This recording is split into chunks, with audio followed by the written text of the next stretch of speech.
Looks like you're chugging right along here. Yeah. Coming apart. Pull the oil pump off, the timing chain. Drop the oil pan to make this easier to get to. So the pickup tube. Then I'm going to take the radiator out of the way and probably take the condenser loose so I can slide the cam out next. Nice. Then probably start putting it back together backwards, reverse order. All right, that brings us to cam and head selection. So let's get over and show you guys what we chose for this truck.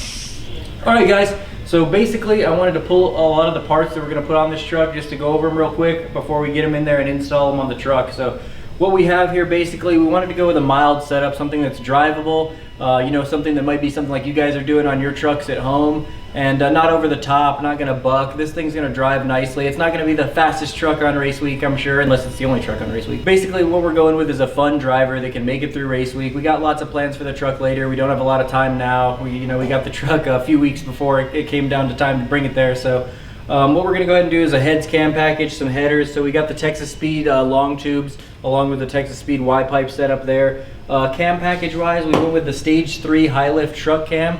So it's a 216-220 on a 600-600. We went with this just because, like I said, we don't want the truck to get too aggressive, too bucking. We wanted to pick up the most amount of power while keeping it nice and drivable. We went with a set of the stock GM 5.3 heads with the PRC porting program, the bigger valves, that kind of stuff. Milled them a little bit to get a little better compression out of it. And then, just some maintenance stuff. We went ahead and got a little bit of a transmission cooler going here, thermostat, of course, all the install gaskets, all that stuff. Converter, again, we wanted to keep it mild, 26 to 2800. It'll fit this Stage 3 cam perfectly. 373 gears in the rear. We got the push rods here. Trying to go over all the installation stuff needed to get this going. We got the rear end install kit over there. So yeah, we'll go ahead and wrap all these parts up, get them into install, and get them in the truck.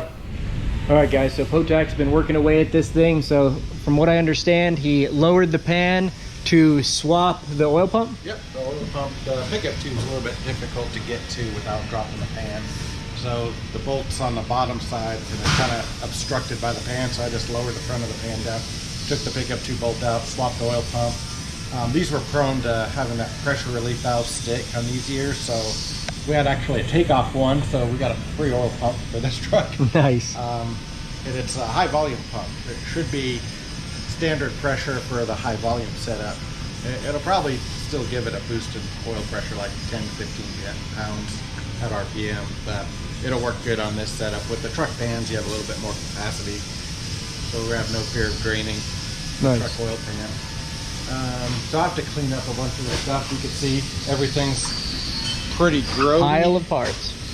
Yeah, get all this nice and cleaned up. Yeah, the oil pump's going in the trash. Yep, that's right. The timing cover and the valve covers and the rocker arms.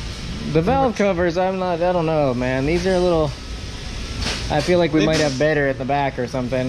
We might have something better. I think if we feel like relocating the coils. I think that might be better than next round, just to get this thing done. Get it done and going. Maybe do something later. We can put the coil packs right back on there, new plugs, new wires. Get her up and running, get her moving, it'll and be easier worry about that later. Running with those, and even though they're ugly, they'll do the job for now. Yep.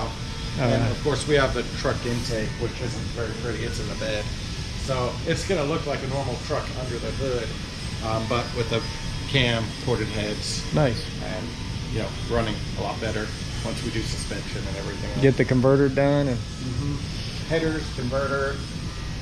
I'll probably do the converter after the engine stuff's done, and then we'll do the headers kind of last.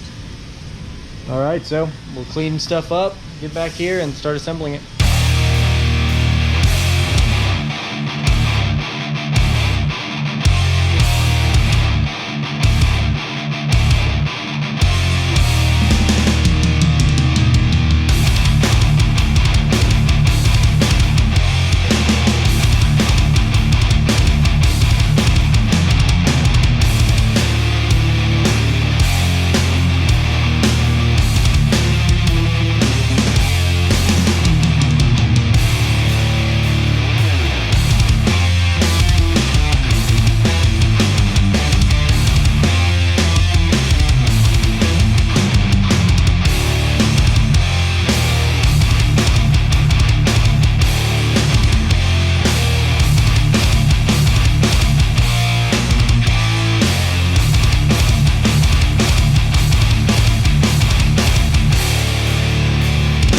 Looks like you've been chopping away at this bad boy. She's looking ready to fire up nearly. Some parts on her.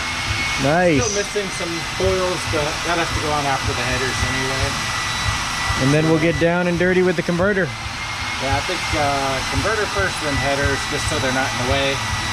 But I think this is about it for the top side for now. We still have to do the tranny cooler. It has a factory one, but we're gonna put in, you know, the bigger B&M. Oh, and one. you got the new radiator and everything. The new radiator's in. Electric fans. Nice. I have to make sure we ordered the harness for it. But that stuff bolts right in. I mean, That's awesome. It looks great. It doesn't take any brains to do that. And the factory hoses fit on it too. So Nice. it goes right in place. I mean, it looks factory. Yeah, heck yeah. That's awesome. It's looking good, looking good. Yeah, and really no issues. I did have to replace the intake gaskets. Normally you could reuse some of the LS gaskets. These ones were kind of old and grody, so thought it was best to replace them even if it's only for a couple of months with this engine. And then, you know, the next one may be a different set of gaskets for a different intake. Yeah. Trevor ordered an EGR plug for this too, so we could plug that old intake off. Nice. Nice, nice. So we're about finishing up for the week over here. It looks like this bad boy will be up and running Monday, Tuesday, and new converter, new cam, new heads, new radiator, and only a couple days work, really. Yeah, not bad. It's pretty straightforward work. It's just unbolt and bolt back on. The hardest part is cleaning up everything. If this was a brand new truck, you'd have a lot less cleaning. And, you know, I spent probably 2 hours cleaning the valve covers and timing cover yesterday. So, but I mean, it'll come out really nice. Heck yeah. What do you got going on over here, Potek? Drain the transmission fluid just to make sure there's no chunkiness in there. She look good? Super clean. Just normal metal debris on the magnet. So I'm gonna just clean it up and put it back on. There's nothing excessive. The fluid was red. It smelled good. We'll put all new fluid in it. Then, you know, with a new torque converter, new cooler, and a fresh fluid change, it should be good to go for this. Long-term plans, the 4L60 isn't going to hold up, but for now, this trip, it'll be fine. You like this?